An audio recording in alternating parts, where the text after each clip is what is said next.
all the people have helped me along the way and have believed in me and believed in my work. And, you know, I guess some of them's laughed. I noticed the other day we done this for TV out here, and I didn't really want to, you know, expose myself or, you know, jeopardize my equipment. But anyway, you know how us good inventors are. And I planned on showing you the amperage coming out of the body, but being a good inventor, then what I did is I let somebody else, you know, the other night when the guy was here with the machine, we used my multimeter, and of course it blew it up. And so I have no induction, so you have to take my word for it. But this thing, at least on the Optima batteries, puts out 1,500 horsepower. That's 1,500, okay, horsepower. That's kilowatts. And we'll take a voltage reading on it here when we start. I borrowed Bruce's meter. Hopefully I don't blow that up. But I imagine the voltage coming out is going to be about 125 volts. On the Optima batteries, it puts out roughly 1,100, 1,150 amps.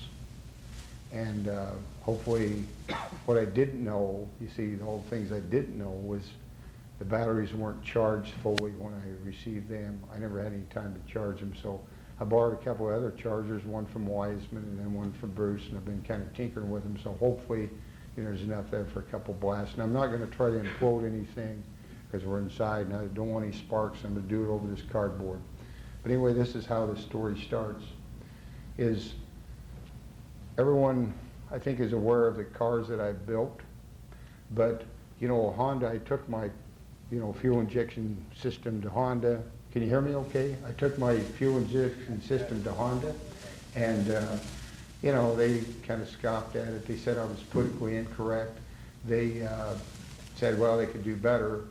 And maybe they have, but you know, the ironic thing is this new hybrid electric, I don't know if anybody's heard about it, but it's an exact duplicate of my car, and it's even the same color.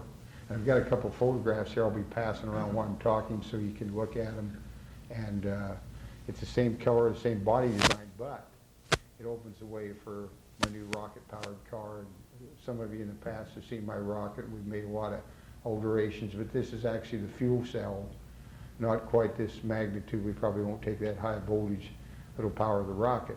But I'll show you these photographs. I just got them the day I left. I got them developed at 5 o'clock.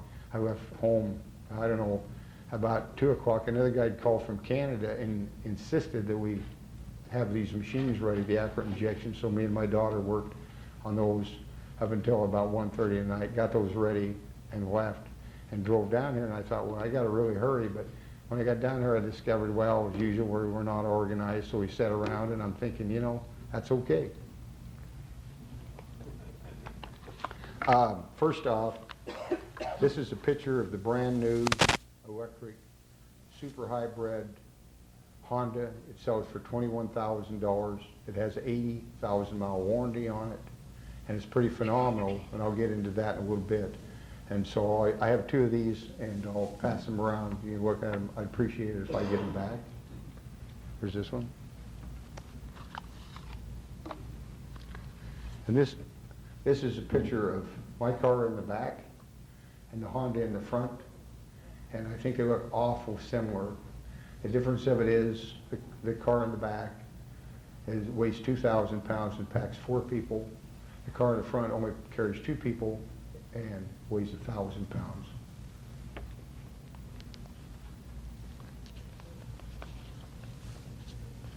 Let's see here. I got a better one, I think. This one's okay. This is a picture of my car. I imagine a lot of you have seen it. I've had it to a lot of shows. I didn't bring this show. It holds 8 world records for everything you can imagine: fuel economy, speeds, longevity. It's never had any mechanical work to it. Recently I took it in and had it repainted and new glass put in and had all the dents taken out in the seat. But it has 280,000 miles on it now. It doesn't use a drop of oil. It gets roughly around 60 miles to the gallon. It burns ordinary gas. The only thing I've changed in it, I put that little machine out on the table. I installed that in it. I've had it to a lot of shows, and it's pretty unique. The tailpipe always stays cold. It'll suck your finger in the pipe. It only puts out water vapors.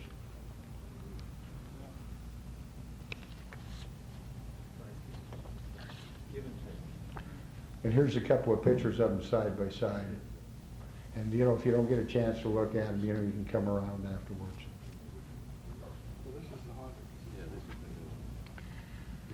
the Now, why this is such a unique car, both of them, I think, stand in their own right. Honda spent a lot of money in research and development. I had a friend, in fact, the same friend I got the batteries from, that puts out electrifying times, and he drove one. A friend of his owns one, and I talked to the dealership. I never had time to drive the new one, but it's very doggy in town where you need the power. You know, you can't get out in traffic. But you know, if you get it up to 70 miles an hour, then it's pretty darn good. But it does get, like I say, 60 miles per gallon. My car has torque, power, everything all the time. It gets 60 miles a gallon. Got records of 88 miles a gallon, you know, at 75 miles an hour. But Honda couldn't see it, you know, and so they developed this, and I'm sure they had a lot of government backing. But it has the little batteries. You see, the secret is it has these little batteries in it, and they charge them. They have a 3-cylinder motor in there, and they also have a 50 kW, that's a 50 horsepower motor right directly on the shaft. And so what they do, and it's a permanent magnet, and what they do is they run the electric motor in town, and the little motor, or, you know, 3-cylinder motor is idling and charging the batteries. And you putt around town with that, supposedly not being able to accelerate too good in traffic. When you get it up to a certain speed, and I don't know, I think it's about 45, 50 or whatever, then the gas motor kicks in. But the warranty on it's only 80,000 miles, and it's very expensive. It's all made out of aluminum. To save weight, they even put a magnesium oil pan on it. And why I think it will be unique and fit my application is because the back end's high enough I can get the rocket in there. And the other thing of it is it has these batteries. Oh, that's a little better. It should get closer. And this one I borrowed from Bruce. It's a Hawker. It's a little larger. They have different sizes. This is a Genesis. There's one more company that makes them, but they're unique in the fact that they don't use lead. And how they make them, how they build them, is they use a glass plate, and they impregnate the metal right on the glass and make like a grid out of it, and that's what it reacts on, and that's why the weight is down. You know, they're sealed. They don't use the standard acid in them, and there is no lead. But they're super high amperage, and like Bruce said about his motorcycle, he had the Optimas. In fact, that's where I bought 20 Optimas from him. I don't know if you're familiar with them, but they're a spiral wound cell, just the same thing, only they're wind the glass and the metal in a spiral, and then it looks like a bunch of little 2-volt batteries, and there's 6 cells, 2 volts apiece. They make 12 volts. So back in the old days when I was working with electric cars, you see, I didn't have any of this kind of stuff. And now I got some new things to work with. So my thinking is these batteries will fire my rocket, which I have done a lot of testing on, and some of it's proprietary, so I can't, you know, it's like my charging unit. I didn't bring it because it's only as big as your thumb. You can plug it into 110 volts, and it'll, you know, 120 now they call it, and it'll charge the batteries, but it doesn't have any weight. Also, we picked up a brand new automatic feed for the rods, and I'll show you a couple of rods. It'll handle up to 3/4 inch down to 5/16. They plug in one right behind the other so you can continually feed the rods in. It's all computerized, automated, state of the art, but it costs a lot of money. But what I figure is, you know, in the old days I had junk parts. I didn't get very far. I started, you know, new parts, and it's really easy when you can go and get a brand new car and, you know, brand new parts, and maybe spend $30,000 on a research project or more, and everything's brand new. You go to the junkyard and you get something that's wore out before you got it, and then you try to rebuild it with some more junk parts, and when you get done, you know what you got? Junk. Okay. So I don't know, has everybody seen the, you know, what we call car number 5, the Red Rocket? Is there anybody that hasn't seen that car? Okay. Well, what I'm going to do is play a tape here of some of the records. I've already played it once. It'll probably be boring, but it kind of gives you a lead in, you know, of what this first car is and what has been done, and then what it looks like, and, you know, some of the records it set. It takes about maybe 15 minutes, and then we'll show you, you know, this new idea and new car. And bear in mind now that all these things have never been done. And I remember in the beginning when I started out with the government, you know, they'd send people there and they'd grab a hold of the pipe, and they sent a guy from Milwaukee. He said it violated the second law of thermodynamics. And he said there's no way an engine can burn gasoline and have an ice cold tailpipe that only puts out water vapor. And it's been scrutinized by everybody in the world, but bear in mind it has 280,000 miles, no brake work, no mechanic work. We go around 6,000, 7,000, sometimes one time I went 13,000 miles before it changed the oil. Still doesn't burn a drop of oil. The exhaust system is perfectly clean. It's on its fourth set of tires. Had a thermostat put in it, 4 wiper blades, and that's about it. And still you can go out and fire it up, fill it up with gas. It used to be we could fill it for about $8.59. Now it takes about $13 to fill it, but you can still go 500 miles on a 10-gallon tank of gas. And this is around town. And people always talk about their best mileage, but that's my all-around mileage. And on very, very good days when there's no wind and I really drive it conservatively, just kind of let the computer take it, it'll get, you know, like I say, I've set records of 70 to 80 miles a gallon. One record, 88 miles a gallon, 75 miles an hour. And I'm coming back with it again. They just published me in the newspaper there. We're invited to go up to Oregon where we set the first world record on June 2nd, 1993, and try to set another record. So anyway, we'll watch this tape real quick and then I'll go on with the other presentation. Does somebody want to start this up? Yeah, Forrest will take care of it.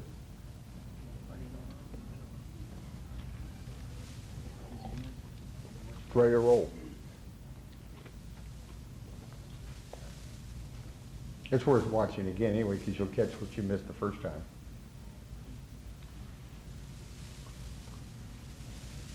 Is everybody getting a chance to look at the pictures? And you know, you don't think they copied my car, do you? Absolutely not. It doesn't look anything like the car I own. Absolutely not. You know, even to the color, you know, and that's how they do me. They just really like to, you know, show me that they're the boss. And Honda said I was politically incorrect. Is it working? Now 50-year-old Sonny Ward is ready to unveil his greatest invention, a device he claims increases gas mileage by as much as 30%. What we're doing today actually is making history. In my knowledge, this has never been done before. Ward says even newer cars have no devices for efficiently controlling the amount of gas to the engine, which he says causes lots of waste. His innovation, this is the called first an anti-gravity prototype. device, It's not the one tells we have car's today. Look at computer it. how much gas to send to the engine. It does it with a counterweight that swings forward when braking or going downhill. It swings back when accelerating or going uphill. Why haven't the big automakers tried it? I just think that nobody's ever thought that it could be done before, so nobody ever done it. The weight is connected to what he calls a black box. He declined to show us what was inside. Maybe in the beginning it isn't better if you show all you know. So how do I know this thing really works? Well, the best way to do it is take a ride in the car, and I think that's what we're going to do today, aren't we? But before our test run with the 1993 Civic CX two-door, we took a detour to a respected auto mechanic in Salem. For more than 20 years, Tony Holgate has been working on cars. I think it's a device that, After the inspection, we told Ward where to fill up. He topped off his tank and we drove south on Interstate 5. Our course included hills and flat stretches. At the Holby exit, 35 miles later, we turned around and headed back for the same gas station in Salem. There, we topped off the tank again. We've driven 74 miles and used less than a gallon of gas, 0.87 gallons to be exact. 85.5 miles to the gallon sounds too good to be true, and it may be. Experts say you have to average mileage over many tanks of gas, but the attendant that filled the tank both times was impressed. Ward says over the past few weeks since installing the device, the average mileage has been about 70 miles a gallon. Still, quite a bit better than the 46 miles per gallon that Honda promises. Ward says he hopes to sell his anti-gravity device to consumers in the near future. The price tag, about $1,000. In Salem, Eric Beeson, Newsroom 6. Hope you've got a patent on that. If you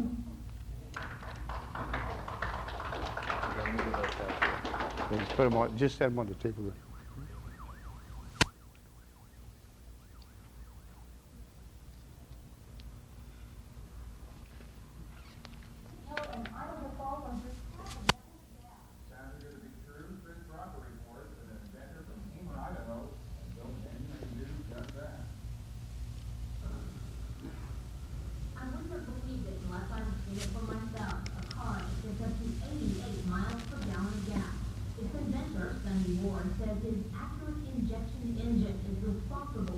super high mileage. And the computer enhancing the control by gravitational pull and neurochip to more accurately use the fuel. Works in conjunction with the computer, so the car senses the road conditions. For those skeptics, Ward demonstrated his car's ability for Canada this weekend. After topping off the tank in Idaho Falls, I followed the route down I-15 to South Pocatello, about 55 miles, going speeds between 70 and 80. When he filled up again, Ward could only squeeze in about 60 cents worth of gas. Today we set a world record, so I think the time is now. And it is, that's what I'd like to say, it is for now, it is available right now. Not next year, not next month, right now. Ward's super high mileage car has overcome many important hurdles. It's fast, has a lot of pickup, and it's cheap. Ward only spent about $400 to alter this car. That's gonna work hard. Ward says he's had trouble getting No, I'm just gonna do it right here. to check out his invention. Says hopefully they'll come around. Most people are programmed to believe what they believe. And it's never changed unless someone comes along and changes it, and then it's called new history or progress.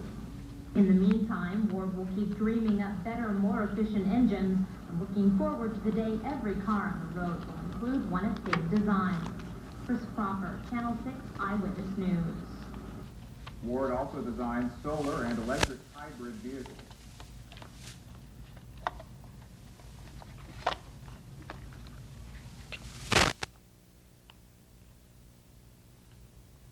Sounds good to you, then you may want to take stock in future-free transportation.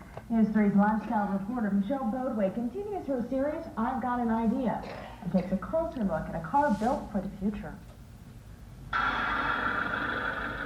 Looks like an average car, right? Well, it's really not. This car holds quite a few records. 57.5 miles gallon over Jackson Pass and back.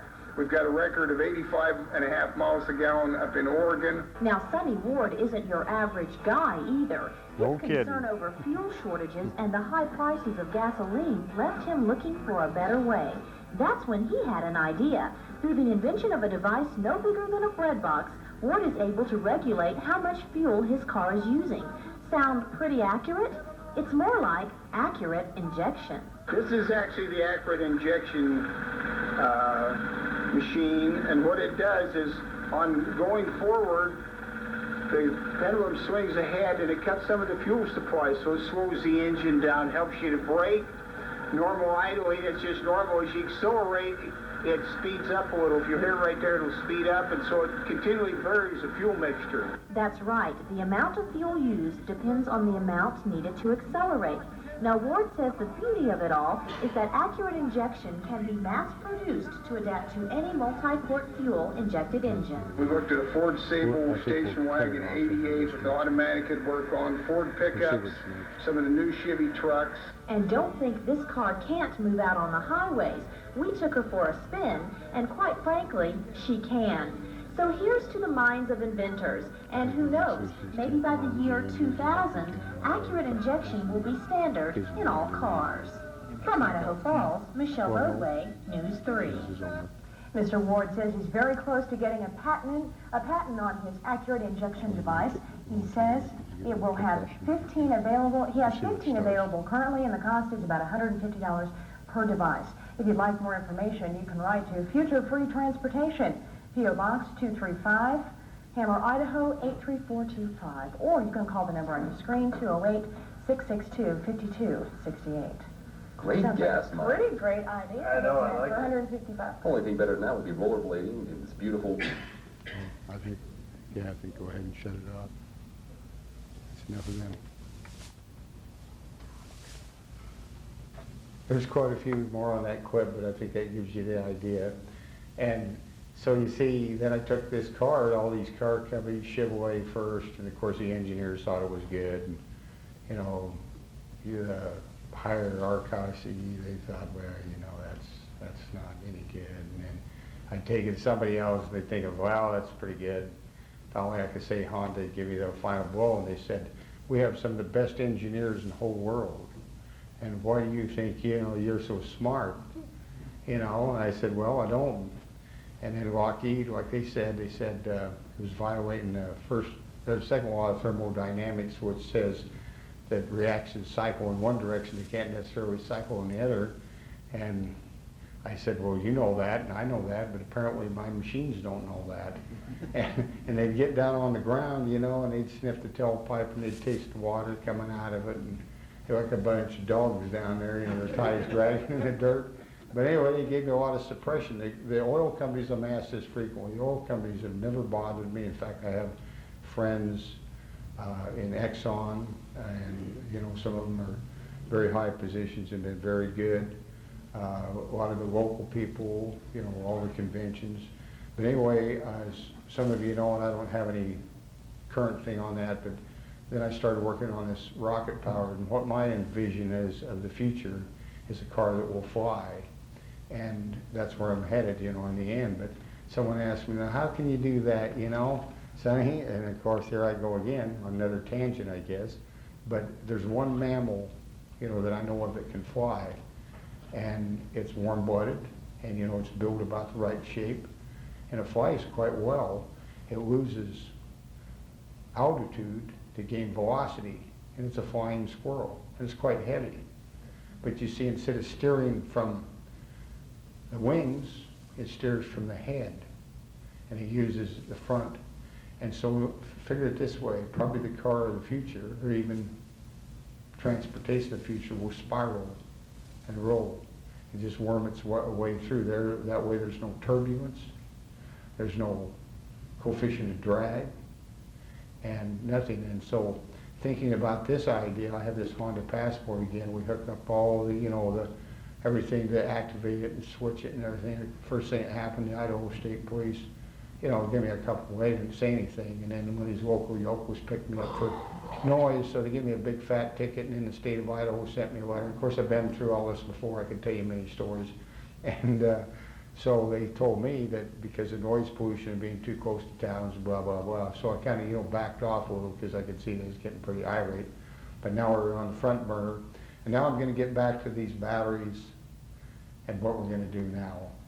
And the whole idea is with these, you know, with this new Honda, it has the batteries right in it, has a charging system right in it, it has a way to get you around town right in it, has a nice place under the back end, and so it's, you know, it's really adaptable. And now by taking the small batteries and getting rid of the weight, yet still having high energy density, it'll, I think, bring way for a car that'll actually be able to fly. And from the experimentations, and you know, I've done a lot of work down with the people from NASA. I have friends down in NASA. And from what I've learned and what I've discovered, the car will be able to go approximately 320 miles an hour. Well, I found this out from a recent experience that few people have ever built cars, so they have a lot of, they show a little light bulb or something, but it takes a lot of energy to push a car. It takes more than, you know, it takes a lot of understanding and a lot of engineering. But when a car hits 35 miles an hour to 40 miles an hour, about 40, 38 miles an hour, it breaks through like a barrier, and then it starts picking up. Actually, it rolls easier because it starts, and it'll ride easier because it starts picking up push from the back. And on those Hondas, they're made like an inverted teardrop, so as the air comes up over the front, it pushes on the back. It just comes over and gives you a push. So, you know, when you get them up, just like I said, at the little one, about 70 miles an hour, and you get all that air pressure, and the air also sucks you to the ground. That's the idea of the fender skirts. So, you know, white car, of course, comes off the ground, but by putting fender skirts, by funneling all the air over the car, the faster you go, the more it pushes. But I found out with mine at about 88 miles an hour, just like it said in Back to the Future, it leaves the ground, the back end wants to come around and meet it. And I've had that happen on a couple of occasions. And so, you know, I've learned. And so that's some of the things you have to encounter. Now, while we're just talking about that, we recently, with the Implosion machine, received some financing, and we were able to go on, so we bought this new automatic feed, and we're having a small computer drive built for it. And what they wanted that for, or what they're really interested, is some of the people have seen it. You can put anything solid matter in there, and of course it implodes it, gets rid of it. And So we was doing some sharps containers. I don't know if anybody knows what those are, but there's a lot of diabetics, especially in Arizona and around in hospitals. And so they had to use all these needles to check their blood. So, you know, it was suggested to me by some people from the hospitals that I could maybe implode those and have a, you know, sellable product. And so we brought some home. I was able to get some from a lady and brought them home. And I put them in there. Of course, they're in a big plastic container. You know, it's 3 by 3 by about 5 inches. Some of them are 7 inches. And of course, we're, you know, imploding it. And I have some rocket grade kerosene, like was used in the Apollo space program. That's what Van Braun used in all the early rockets, and it's a really a super high density fuel. And I thought that was something. I demonstrated that one time, I think, in Colorado Springs, and they gave a little shot, and of course you just use, you know, and then we went on to the rockets. But here I am imploding this container, and man, I tell you, and I had on some clothing, I didn't know what to expect, and talk about accelerate. I have never had anything accelerate like that in my life. So then we done a little more experimentation, and we come to the conclusion, well, this has got to be the greatest rocket fuel in the world. And so envision this, you know, of drinking your little soda pops, and maybe your kids drink the 2 liters, and you know, you have a little compartment in there and a shredder. It's all built into the car from these batteries, and it shreds it up. And a worm drive, you know, like a pellet stove. And so when you get ready to go, you know, you burn up all that garbage, and I believe I'm going to try to get that done. It might take a little while, but with all the investment capital we have, you know, I'm sure we're going to make it happen. And also, I was published, I went to Washington, D.C. with this particular car. I was published in Germany and Switzerland. I'll show you a copy of that. And over there, they just think I'm the greatest guy in the world, believe me. And so I've been invited to go over there and speak in September, and all this is in German. So I got, you know, some German friends to look at it and read it, and they said, well, the car gives off steam. It doesn't give off, you know, it's actually water vapor, but it even tells about it in here, and of course it's all in German. And this is the only copy I have, so I'm not going to pass it around, but if anybody wants to look at it, they're welcome. And this is like Time magazine here. It's a very credible magazine. And so because of that, you know, other people found out about my work, and now, like I said, gee, it's just, you know, it's really snowballing, and I'm trying to keep up with everything, but, you know, I've really proved some good ideas, you know, in the beginning, and still, like, when I was doing this for the TV, some guy walked up to me and he said, you know, I got this, and I got that, and I got the other, and I thought, well, you know, why aren't you out here then? Why aren't you, you know, standing before somebody and proving something if you have so much to say? But I didn't say much. And sometimes with my car, you know, they accuse me of hidden propane tanks. They accuse me of rerouting the exhaust. Where would I reroute it to? In the glove compartment, you know? But you see what I'm saying? And so one time in Texas, I was lecturing. This guy said, he was an electrical engineer, and he just shook his head and he says, you stretch my imagination. And I do. But I think my main thinking is here, if this is, you know, new, and this is the way of the future, and this is what the car companies is going to do, then I better move on. And of course, this is good, what I have, and that's what I'm proving here. But this will probably be better, and it's going to be a lot of fun. I always like to have a lot of fun. And then some of the spin-offs, like Bruce was saying, you always get spin-offs. Some of the spin-offs from this will be rocket propulsion. It's the first vitrification, it's called, without radiation. The temperature inside is roughly 40,000 degrees. And you know, for those that don't think it's lethal, I invite anybody always to come up and put their hand in it. And I've learned a lot of respect for it. We'll test the voltage, so you know, we know at least what the voltage is. The batteries aren't really hot, you know, because like I say, I couldn't do any better, and I did, and I'm just hoping they're hot enough. But I'll, you know, show it to you, and we'll dim the lights. Now I wanted to ask, is there any questions that anybody's got immediately? Anybody got any questions? Go ahead. Have you made a working model that has actually flown in the air? And if you have, what are your experiences with the FAA as far as certification? Okay, well, to answer both questions, yes and no. Okay, because clearing some of the channels is hard. It was like, you know, the LP10. I didn't have too much trouble with that.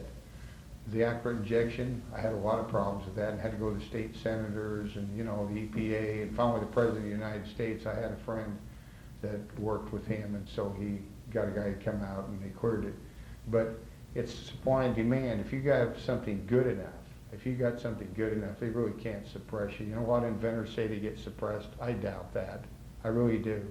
Because if you got something good enough and the public demands it, you know, the last thing they want to do is stir up the masses. So to answer your question, you know, what I'm checking on is like hang gliders, you know, they fly.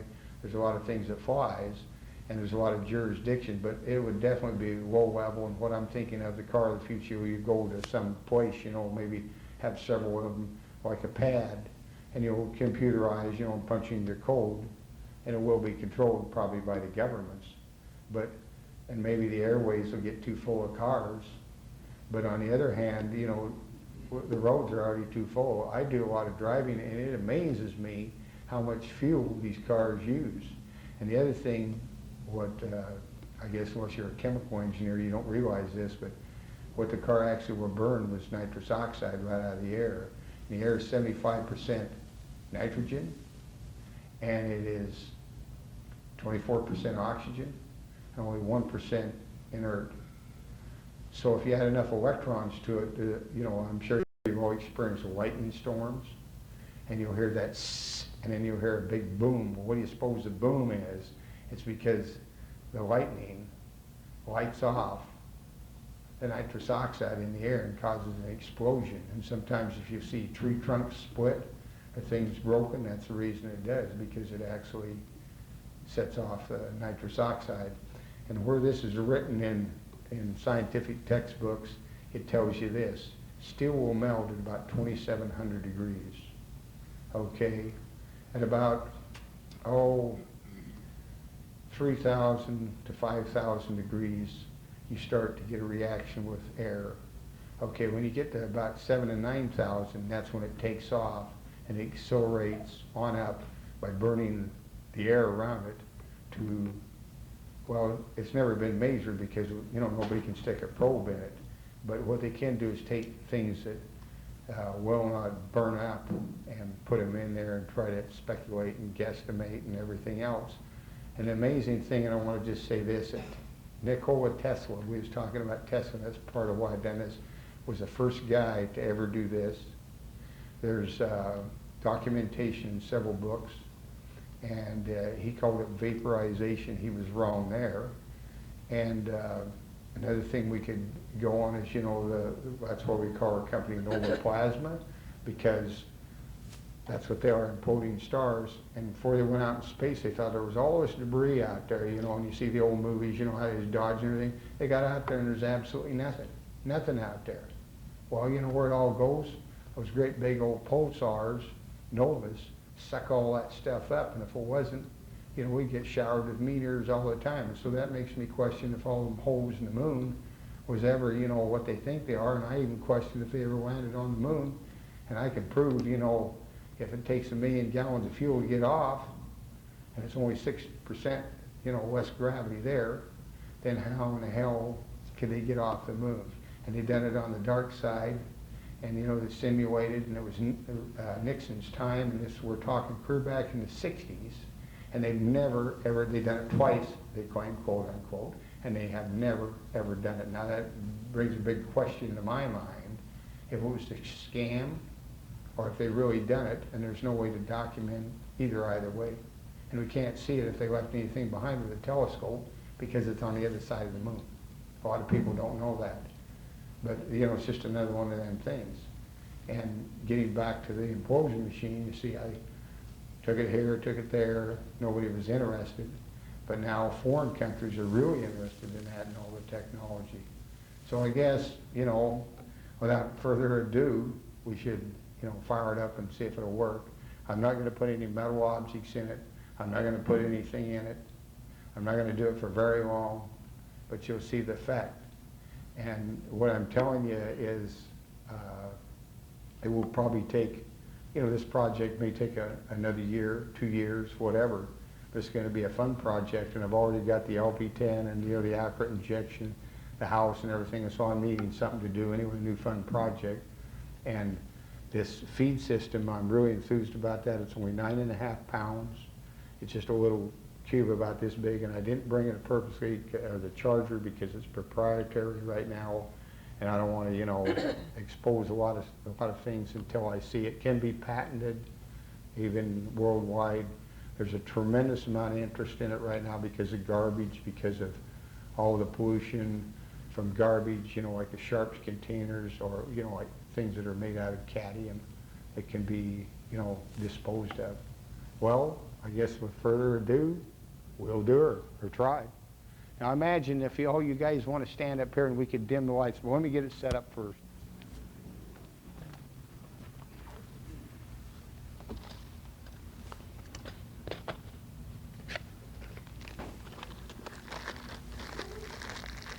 I wouldn't advise you to get that close. Okay? Yeah, about right there. That's good enough. Well, that's good. You don't need to run. It's not going to hurt you. Okay, does somebody want to grab that multimeter on there and check the, don't put it clear out yet, and we'll check the output. Yeah, the one that works. That's Bruce's. We'll see what it is here. And hopefully, like I say, these came out of that motorcycle, and I was told they were charged, and I was told they were in good shape. Of course, I'm told a lot of stuff. Let's see what we got here. I don't know if I got enough hands. I think it'll run about 125 volts. I got it.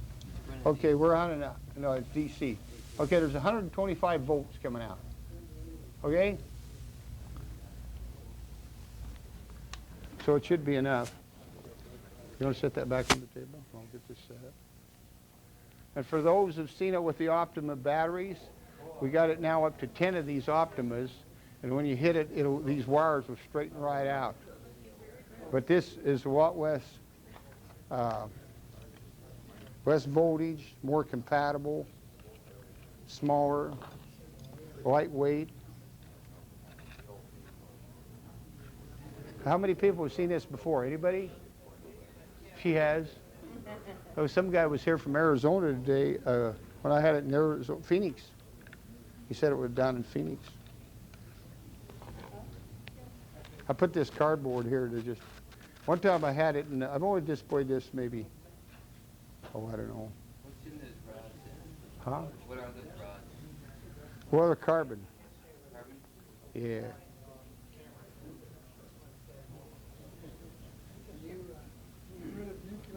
Yeah, it's on the proposal. In fact, I took it to the government. Okay, I guess we can dim the lights down. Just a minute, I'm wrapped up in this cord. Okay, dim the lights down now. Well, whatever you can do. That's, well, how about those in the back? Yeah, that's what they said last time I had it tested. We, you know, we get it down a little way so we get the full impact. If it's going to work, hopefully. You know. There, now you're talking. Now go hit that back one. Well, we need a little light, but listen over here. It'll cancel that. That's pretty good, ain't it? Should you try it? Everybody ready? Now, I encourage you not to watch this too long if it fires up. Okay, let's see here. Not bad, huh? Okay. What? Yeah, I know. I was worried about that. That's why I said. Yeah, well, we won't tell anybody, right? That's why we got the cardboard. And that's why I wasn't going to do it too much. What was that? Well, it's a piece of the, what happens is the ionization in here causes it to actually suck. It's an implosion. It actually causes it to suck, you know, the Brown's gas. In fact, I designed it and helped build Brown's gas torches. And they do the same thing. The reason they'll cut a hole through a 9,000 degree ceramic is because they actually suck the material right out of it, like whatever it is. But you can't cut a banana with one because it'll suck the banana right in and plug the tip. And I told this one guy that, and he wouldn't believe me, so he tried it. He said, "You were right." Most generally am right.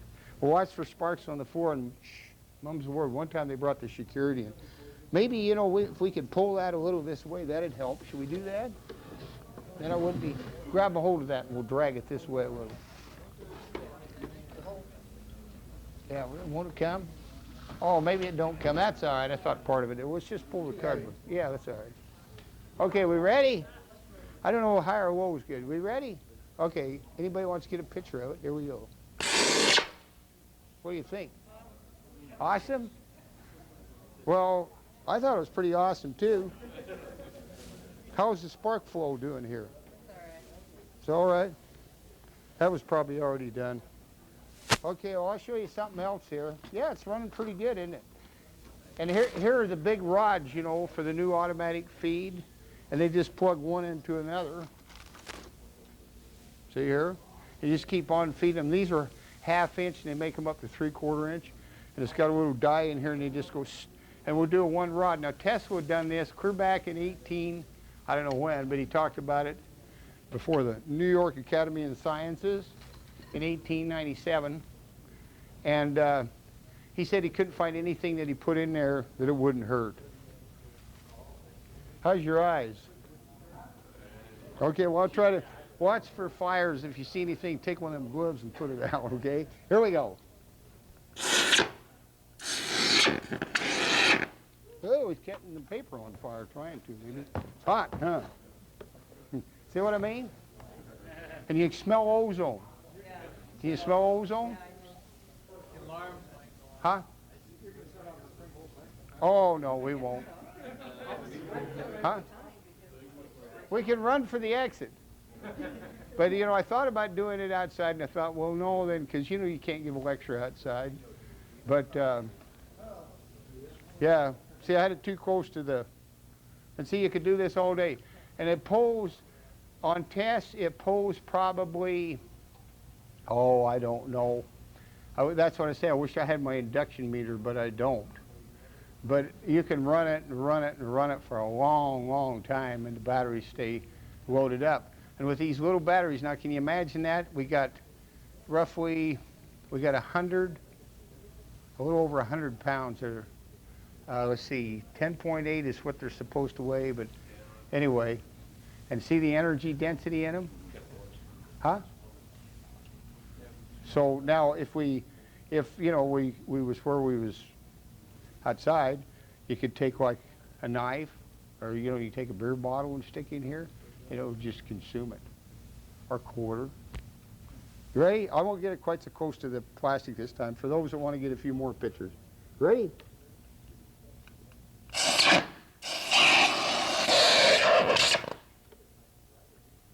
Is it bright? Awesome, huh? Smell the ozone? Can you smell that? Can you guys smell that? Now, see, this is what Tesla done in the beginning. And, you know, we're still getting ozone, we're still getting implosion, but this is the real stuff. This is what he put through the magnifying transmitter. It was not that little psst, and it wasn't lighting one light bulb. You know, it was putting out great big lightning spikes. And this is how he done it. And then he run it through a 52-foot coil. And I've got all that documented, and it was nothing to do with that. He used to use 14 big capacitors. He'd charge them on the main line, and then he'd dump them, he said, in about, 2 or 3 minutes. Well, then when he was in Colorado Springs, he done that. And, of course, he discharged them. Of course, he was impatient, so he hits the switch, you know, to charge them back up. And can you imagine what it done? We all know what it done to the generator power plant, don't we? It sucked the life right out of it, fried it, because it couldn't charge all those capacitors that fast. Okay. Another time? No burglar alarms? No, what do we call them? Security guards? Okay.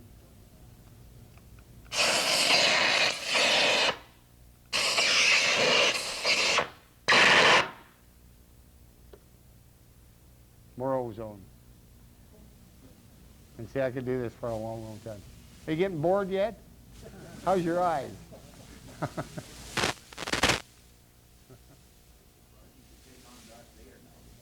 Oh, I think so. And like I tell people, you know, you don't think there's a lot of power there. Just, you know, I had a couple of times, well, in fact, I was giving a demonstration at, where was it? Yeah, I think that was in Denver. and I wasn't careful enough, and I had the big Optimas. But see, the idea with this is see if we can get down to these small ones. I don't know what that Honda has in it, but I think they're about the same size. These are small. These are Genesis. They're smallest you can get in this type of a battery. But this is what we're going to see in the future. We're going to see some of these new inventions. And these guys, they won't even want to put these out on the market. Can you believe that? They won't even put them out on the market. Question, Sonny. What? Question. Go ahead. Could your, what you're holding in your hand be put in a suitable container as a commercial means of waste disposal? Yeah, that's what I was telling you. That's what the new one is. But we don't want, well, let's put it this way. Because of where I'm at, you know, it's like the charging units. It's just incredible. All we use is a computer chip and the right kind of rectifiers. And we tried a lot of rectifiers. We spent about, that project so far cost me about almost $500, but it's perfect. You just plug it in the wall.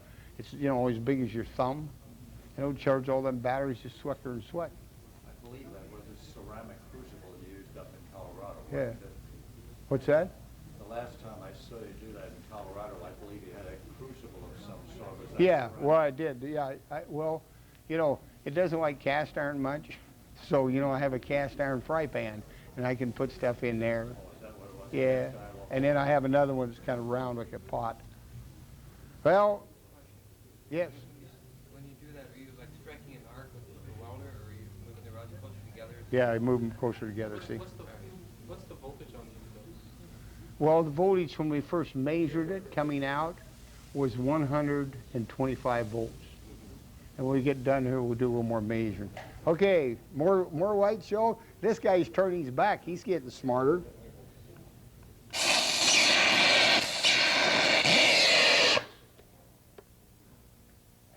More ozone.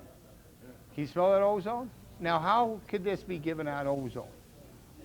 Did you ever think about that? At this amperage and this voltage, how could it be giving out ozone?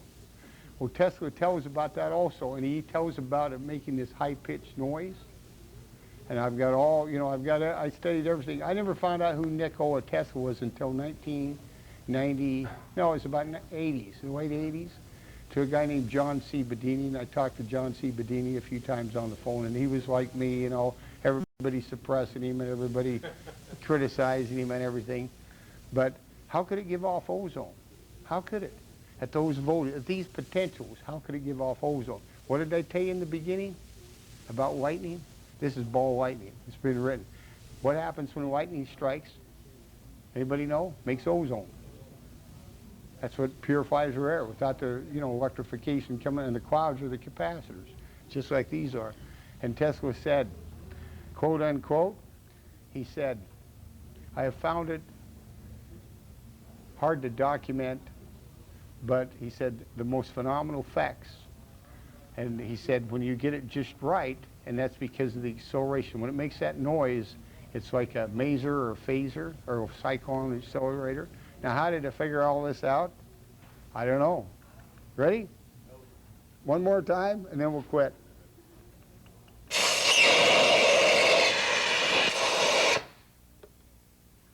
Not for me. More ozone. We can do this all night long. See? What? You held up those rods while.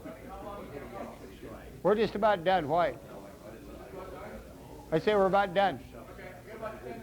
Okay. Okay. Batteries made a little bit of a noise. Yeah. Last time. Well, there's some of them that aren't too good, and what makes the noise is just, you know, it's if you got one bad battery, it'll go inside instead of coming outside. Okay, that's slow sign. Yeah, it is. You held up those feed rods a while ago. Could you hold that again? I'll just shoot a little shot. What of that? Unless it's proprietary. The rods Oh no, themselves, the fuel no. rods, I guess. Yeah, this is the new fuel rods, and like I say, I can't show you the other part. And see, they just plug together, and then you put another rod, and another rod, and another rod. That's good enough. But What's the difference between this and an arc light? an arc light has a gas inside, and it surely don't give off ozone. If you've ever seen anything like this give off ozone at those potentials, I'd like to know what it was. Just a second, we're going to check the voltage now. Wait a minute. Okay, we'll turn the lights back on, and we'll finish this. I want to check the voltage. You didn't answer the question about how the ozone, what are the conditions that led up to the ozone conditions? When you get that high-pitched sound. The hell. Well, I don't know what they done here. It's 200. I got it turned over. That's the problem. That's DC. We got to go to DC. There we go. Somebody left it on. Let's see what it is now if I get it on there, right? I don't. What the hell? I didn't mess with it. It might be. It's DC. And DC. yeah, somebody turned this over to AC. Isn't that DC there? DC. And there's on. It's 200, right? Volts, yeah, 200. And he hooked it up and everything. I never. God, I hope I didn't ruin this. Oh, there we go. 120. Yeah. What kind of, We will. what kind of amps are you think it's pulling? I know what kind of amps it pulls. Okay, let me take one of these weeds off and then we'll... Okay, go sit down and we'll carry on with the last of it. Okay?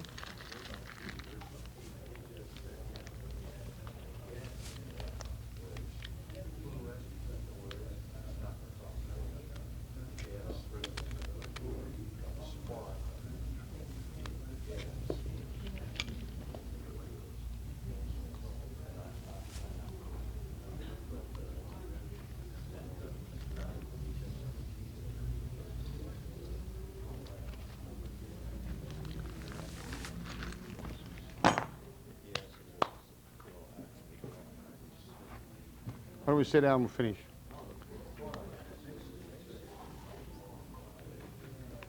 Do you see him?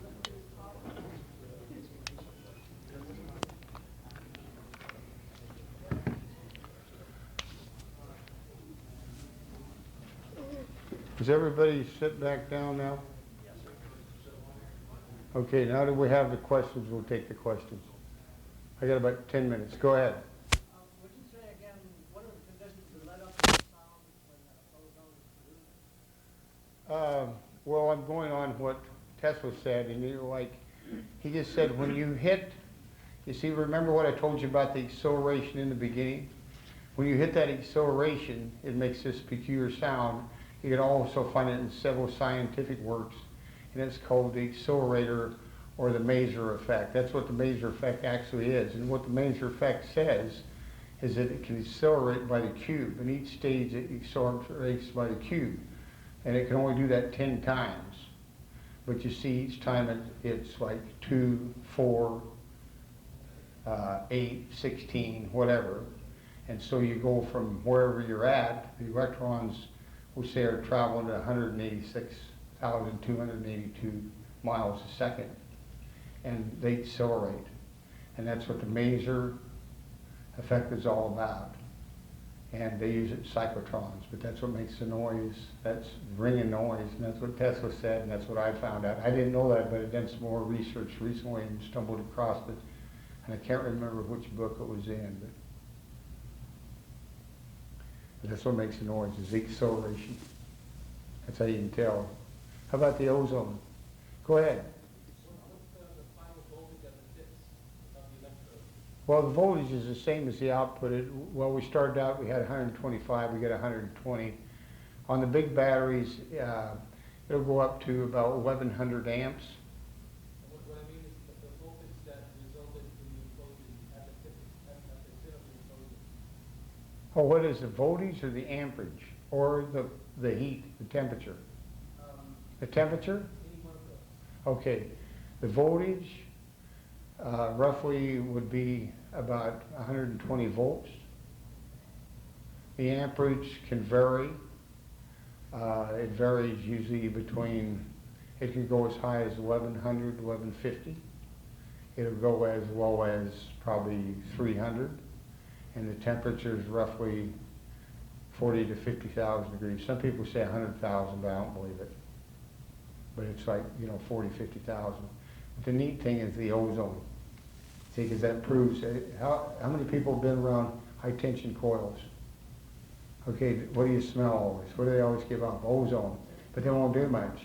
And that's what I said. And, one way I'd like to defend Tesla, because I believe this is how, in fact, all my research says this is how he made the magnifying transmitter.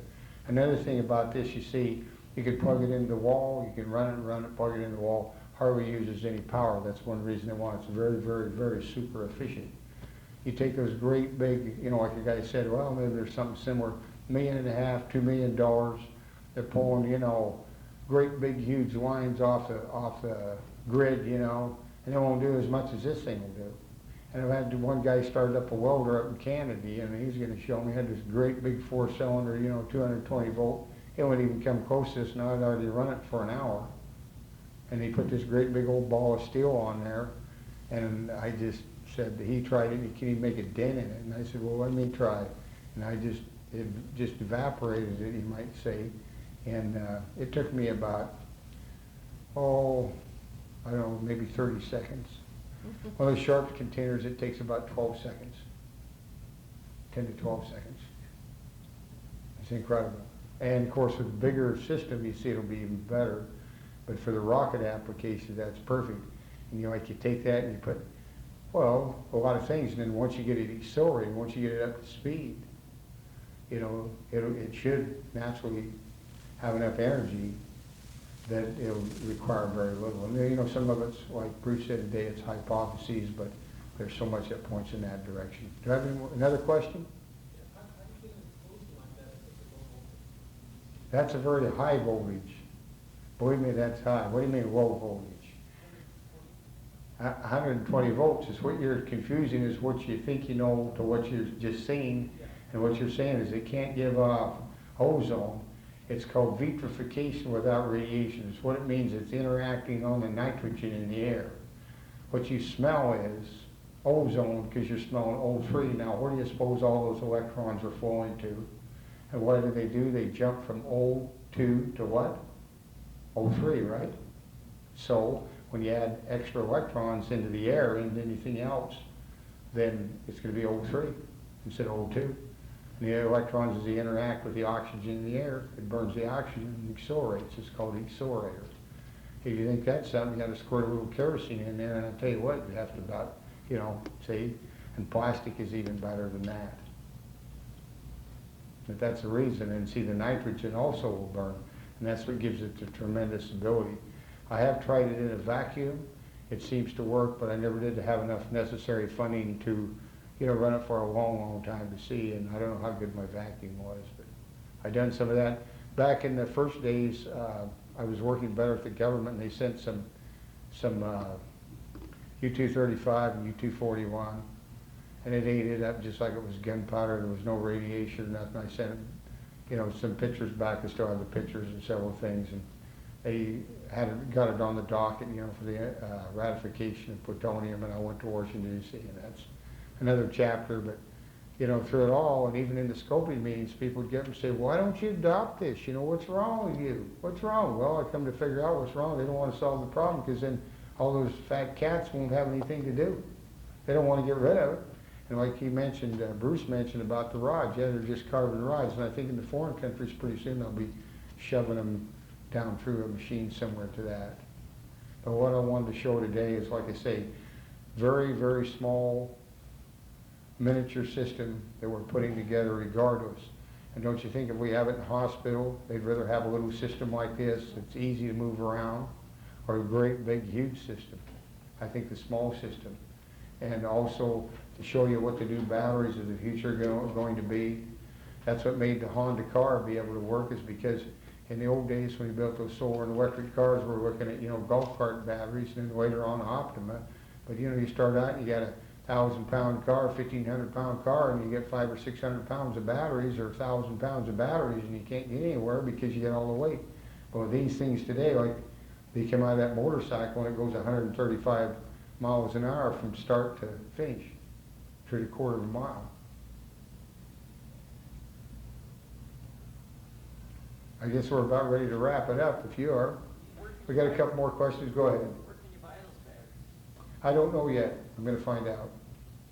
I have no idea. Bruce seems to know more about them than, you know, didn't